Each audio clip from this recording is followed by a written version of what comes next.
Welcome to the Deep Dive, your shortcut to staying well informed, where we unpack fascinating ideas and sometimes surprising facts from the sources you share with us. Today, we're taking a really intriguing look, I think, at a document titled Current Events Viewed from the Perspective of End Time Prophecy. Our mission, really, is to immerse ourselves in the core concepts this material presents. We want to explore how it interprets the world around us and, well, understand what this very specific perspective suggests about where humanity and the planet might be headed. It offers a truly unique lens, I'd say, for viewing current events. So let's jump in and understand what end times truly means in this particular context, maybe moving beyond some of the common ideas we might have. Okay, so let's unpack this a bit. When many of us hear end times, we probably picture something pretty dramatic, right? Maybe apocalyptic destruction. Right. That's the common image.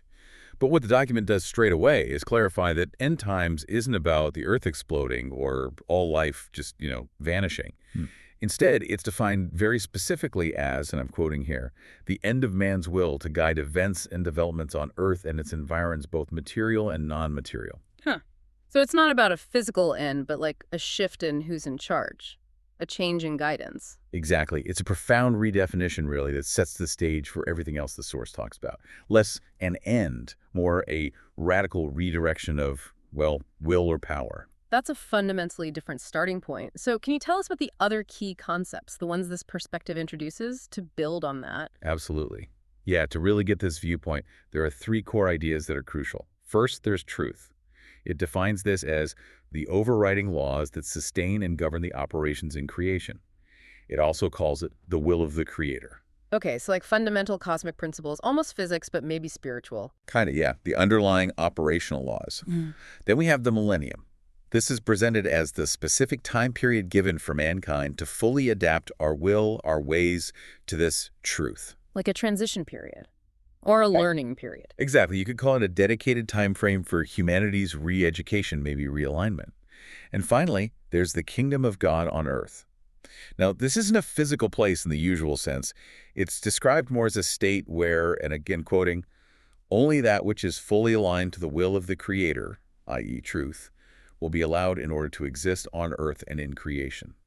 So a state of perfect alignment, essentially, ultimate harmony. That's the picture it paints, yeah. Yeah. Where everything resonates with those foundational laws. Okay, that gives us a really clear framework. So with these definitions, truth, millennium, kingdom of God, why, according to this perspective, would the reign of human will be ending now? What's the trigger? Well, the document posits that right from the beginning, from the creation of man, we were given freedom of choice, freedom for spiritual development, for planetary progression. But crucially, it says we were also given advice on the best paths to follow. It describes these as the golden rules that appear in all sacred books and oral traditions. The core epical teachings. Right, the common threads you see everywhere. Exactly. However, the text states pretty bluntly that humanity has not followed this advice. And because of that, to safeguard the rest of creation from the consequences of this deviation, it suggests that, well, a halt must be put to the supreme rule of the human will on earth. A necessary intervention in this view. That's the argument. And the document then points to what it sees as the observable consequences of this freedom in our deviation.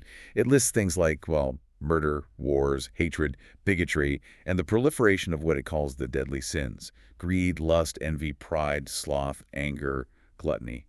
The usual suspects, perhaps. But it also highlights broader societal issues. Things like homelessness, refugee camps, the exploitation of children, exploitation of Earth's resources, modern slavery, cruelty to animals, and a general disregard for human-caused environmental disasters. It makes for pretty grim reading. It certainly does. It even cites World Health Organization data, reporting over 1 billion people worldwide living with a mental disorder in 2023, and more than 700,000 suicides in 2021. Wow, that's a truly sobering assessment of where we are globally. So given this diagnosis, this idea of humanity being lost, what does the source see as the root cause? Why can't we find our way out, according to this? This assessment leads it to a pretty stark conclusion. Clearly, mankind is lost, and we don't seem to be able to find our way out of our self-created crisis. The only way out, it suggests, the only path forward, is for man to become reacquainted with truth. Back to that core concept again. Exactly. It strongly implies that only the overthrow of man's self-will can bring about the longed-for change. So the root cause, in this perspective, is our collective turning away from these fundamental laws of creation, our own will overriding them. Okay, this next section, this is where it gets really interesting, I think. The document suggests that what's happening around us now isn't just random chaos. It's actually part of the signs mentioned in end times prophecy across different traditions. What specific signs does it pull out? Yeah, it makes some very direct connections. For instance, it looks at biblical prophecy, citing Matthew 24, verses 5 to 8. That passage mentions the rise of false messiahs, warfare, famines, plagues, natural disasters. Things we certainly hear a lot about. Indeed. And then from Islamic prophecy, it notes that Prophet Muhammad added abundance of wealth and increased brutality as signs of the end times. The document acknowledges that seeing these things unfold is causing much anxiety even among believers. It's unsettling for many. Understandably. It then zooms in on specific observable trends that it presents as particularly clear indicators, like the extent and rapid rates of natural disasters, wildfires, earthquakes, rising sea levels.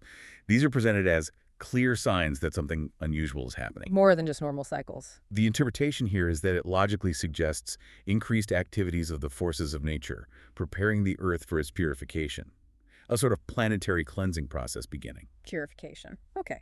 What else? Another really significant sign it points to is the drastic increase in human population, surging from around 2.8 billion back in, say, 1927 to over 8 billion now in 2024. Yeah, that's a huge jump. How is that interpreted? Well, the source offers two fascinating interpretations for this. One, it's seen as a rush of discarnate human spirits wanting to incarnate. Discarnate spirits, so souls without bodies. That's the idea presented. Some of these spirits, it suggests, are seeking to take advantage of the presence of truth to learn, to maybe rid themselves of evil ways before time runs out. Okay, and the second interpretation? The second is perhaps more challenging. It suggests that the deplorable moral condition on Earth has, in effect, allowed discarnate spirits at a lower level of spiritual development to gain access. That these spirits are now influencing and shaping morality and standards on Earth, contributing to what it called moral standards in a freefall. Wow. Okay, that's a concept that might be entirely new or certainly challenging for some listeners. Discarnate spirits, lower spiritual development, influencing society. Can you elaborate a bit on what this implies for how this perspective views our current culture, especially, say, the role of influencers or societal trends? Yeah, it's definitely a distinct perspective. Think of it like society having a weakened spiritual immune system, according to this view. When collective morality drops, the source suggests it acts like a lowered drawbridge, allowing these, let's say, less developed spiritual influences to come in and have an effect. And this, it says, sheds a completely different light on the role of influencers, who many follow without regard to the effect or impact of their influencing. So it's questioning the source of some influences. Deeply. It makes a truly staggering claim, actually. It mentions that some spiritually knowing ones have suggested that as much as 50% of Earth's current population belong to these entities that have swamped onto the Earth through the lurid drawbridge of lax morality and values. 50%. That's huge. It's a massive claim. In essence, it implies that a significant portion of what we perceive as current societal norms, trends, and values are actually being shaped, or at least heavily influenced, by these, let's call them lower vibrational or less developed spiritual forces. Right. That puts a very different spin on things. Okay, so if humanity is in this state, this lost state with all these signs accumulating, what's the way forward according to this perspective? What's the proposed remedy? The document prophesies that just before the end time itself, knowledge of the truth, devoid of all the distortions added by man, will be given again. A pure revelation, undistorted. That's the idea. A clear presentation of those fundamental laws of creation we talked about earlier, stripped of human interpretations and errors accumulated over time. And this truth, it states, must be sought after and grasped by all who want to see an end to the rule of the self-centered human will. So it requires active seeking.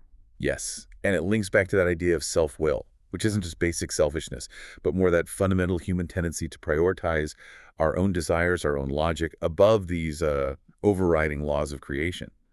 The source claims that self-will is so ingrained, so pervasive, that it must be eradicated voluntarily or by force as part of this foretold end time. Voluntarily or by force. That sounds intense. So this eradication of self-will is really central. And you mentioned earlier something about a crucial condition for even encountering this truth. What was that? Yes, that's key. It states very clearly that to encounter the truth again, one must keep the longing for it alive within them. A longing, an inner desire. Exactly. It implies a personal responsibility, an internal readiness, a genuine yearning for something more, for understanding, for alignment. It suggests that because of this condition, not everyone will encounter truth, even though it may be within their grasp or circulating around them, if that deep inner longing isn't present and active. So availability isn't enough. Receptivity is key. Precisely. And the document describes the eradication process itself as multifaceted. It says, after the bringing of truth will follow a gradual eradication of the self-centered human will through major spiritual, ethereal, as well as earthly events. Spiritual, ethereal, and earthly events, so happening on multiple levels. That's what it indicates, a complex process. And during this profound transformation, it states, only those who have demonstrated a consistent and sincere desire to rid themselves of their faults and to realign themselves with the will of the Creator in the laws of creation will survive this eradication. So survival is tied to sincere effort towards change and alignment. According to the source, yes. Consistent and sincere desire demonstrated through action. Okay, so we've covered the challenges, the signs, the need for truth, the eradication of self-will. Let's zoom out again.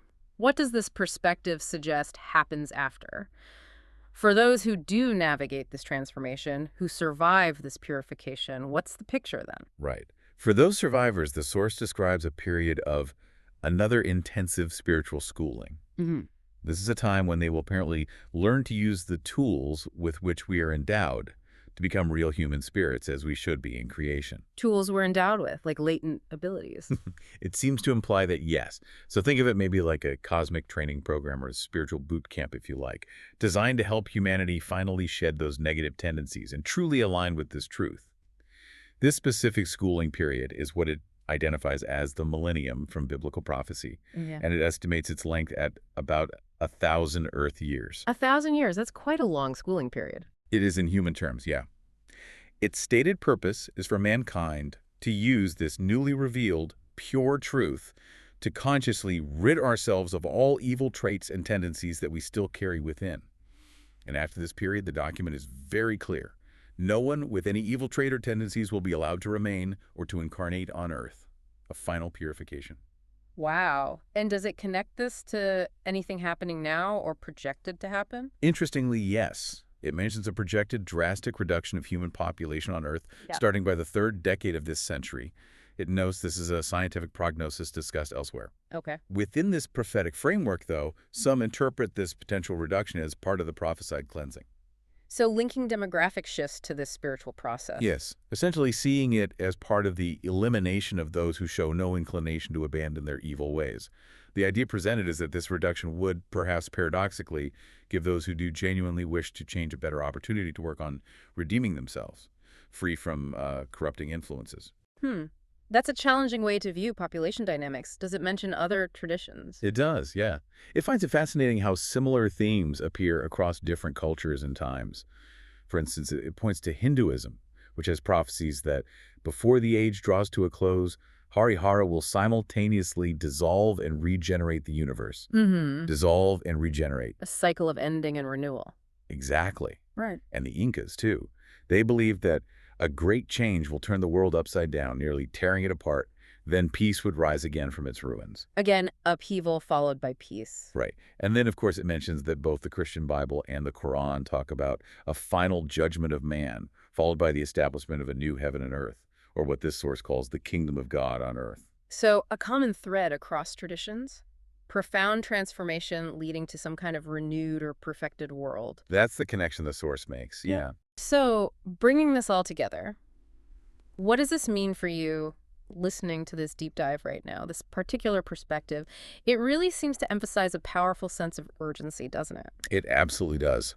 The source warns that while that 1,000 years for the millennium might sound like a very long time, Yeah, it does. it says, in truth, it isn't. In the context of spiritual life, 1,000 Earth years is but a brief moment in time. A blink of an eye, spiritually speaking. So the concluding thought it leaves us with is very clear, very direct. Don't think you have plenty of time to find the truth, accept it, and change before the allotted time runs out. A strong call to action, or at least a call to awareness. Definitely. A sense that the clock is ticking in this view. Well, we've certainly taken a deep dive into a unique perspective today, one that profoundly redefines our maybe conventional understanding of end times. linking it not so much to an external catastrophic event, but more to an internal transformation, a dramatic shift in humanity's collective will, or maybe the end of its dominance. It definitely invites us to consider the state of our world and maybe our own individual choices through a very specific, quite ancient, and yet, as the source presents it, strikingly relevant lens. So, as you reflect on all this, maybe consider what truth might mean in your own life, perhaps beyond just how this source defines it. And what might it really entail for you personally to align your own will with what this source describes as those overriding laws that govern creation? It leaves you wondering what kind of world might truly emerge if such a transformation were to occur, whether voluntarily, as it hopes, or as it warns, potentially by force. Something to think about.